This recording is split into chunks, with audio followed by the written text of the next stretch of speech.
Hello everyone and welcome to the video. Now today I have some, let's say, interesting news about these two games. Battlefield 1 currently has more players on Steam than 2042. You know, the latest Battlefield game that's supposed to have the most players, but it doesn't because 2042 really sucks. There's no other way to say this. I could sugarcoat it for you, but 2042 compared to all the older BF titles as a game is just not good. And this opinion is voiced by many. You can check the Steam reviews for 2042 and you can also check the Steam reviews for BF1, and I think it creates a clear picture of what players really want. Nobody wants giant maps with nothing going on. Nobody wants to be destroyed by vehicles, both aerial and land vehicles. It's just annoying. Nobody wants to play that. Also, people want specific things about this game changed. For instance, the lack of sector artillery, V1s, or any form of aerial assault from this game that infantry players can call, just like in Call of Duty. Now this was possible in BF5, for instance. You could just call in artilleries and clean the battlefield sort of from the skies. This is especially helpful in breakthrough mode on 2042 and 5. Let's talk about the specifics as to why is BF1 better than 2042.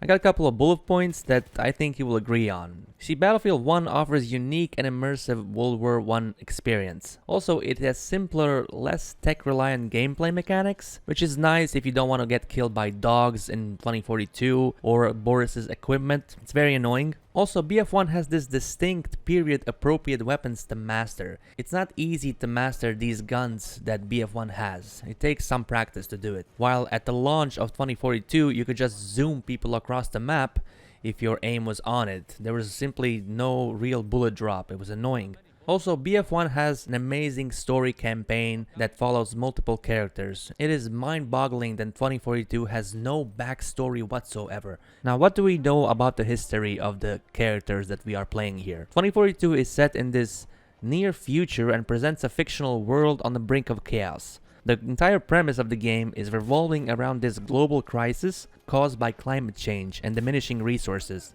leading to the most significant refugee crisis in the history. Now, the world in this game is divided between traditional superpowers, Russia and USA, but also by these non-patrioted or the no-pats. No-pats are supposed to be families, farmers, engineers, and soldiers among the displaced who don't pledge allegiance to any country. They just sort of fight for themselves. Now, in this conflict between the USA and Russia, sometimes no-pats take one side, sometimes they take the other. Their only concern is what's gonna happen with their fictional communities. See, this game does not feature a traditional single-player campaign, so the narrative is conveyed through the game's multiplayer modes and maps, which depict various hotspots around the globe where US and Russia are clashing.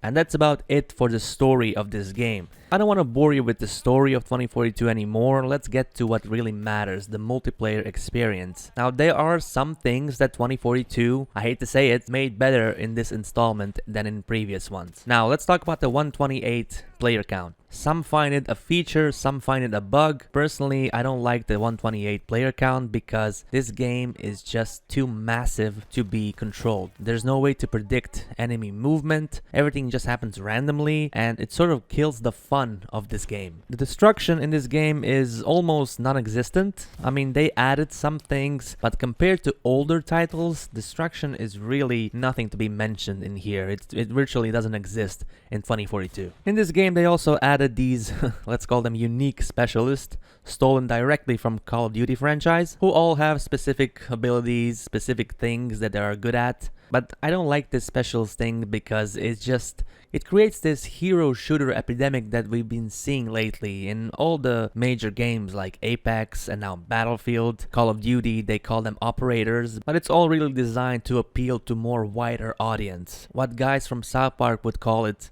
pandering to everyone.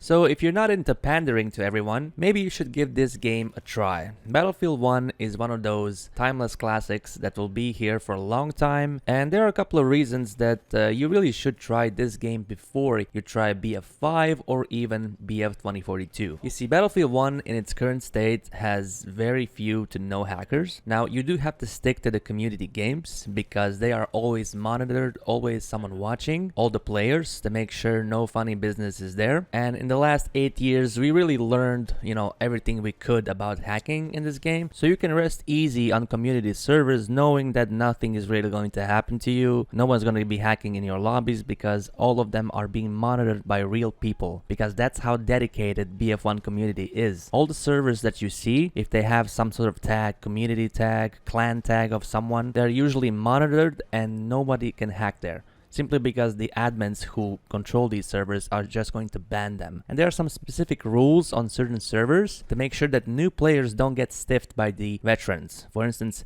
there is a kill-death ratio limit. Everyone above, let's say, 1.5 kill-death is not allowed on the server, which gives new, younger players a chance to thrive and to learn the game easily. And once you learn that game, you can go up on a different community server which has bigger kill-death ratio until you are ready to go somewhere where everyone is being allowed in, which means you'll be surrounded by veterans and new players. And then simply decide for yourself, because this game is not going anywhere. It still has as many players that it always has. Communities are active on PlayStation, on Xbox, on PC, everywhere you want. Every platform that this game has been launched on, it's still active. And I think this gives you the idea of just how great this game was in its own right, in its own time. And even today, people like it because everyone can recognize that 2042 is not quality. It's not even quantity, it's just a jumbled mess of generic gameplay. Almost, I would say, an embarrassment for the FPS community. And that's about it. If you stayed this long, you must have liked the video, so leave that like and subscribe, and see you on the next one. Until then, I leave you with these clips. Enjoy and have a good fun.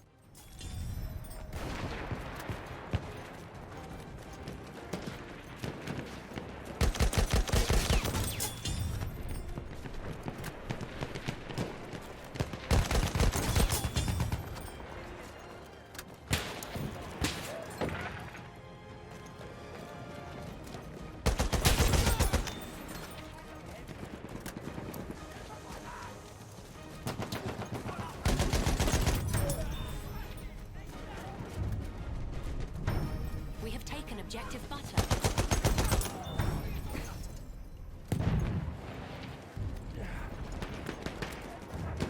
We have taken objective Freddy.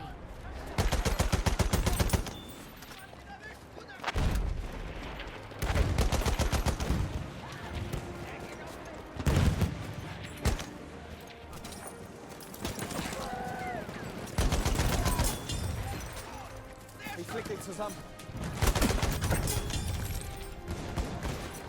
Hier!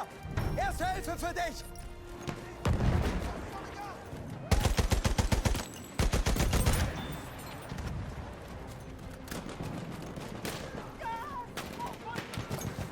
Soll ich dich wieder zusammenflicken?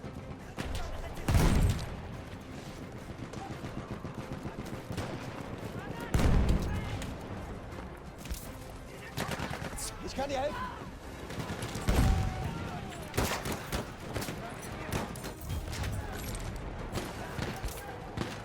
We have taken objective Freddy.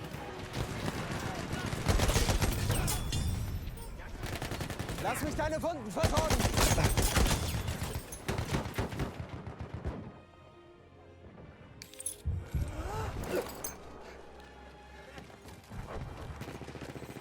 Soll ich mir die Wunde mal ansehen?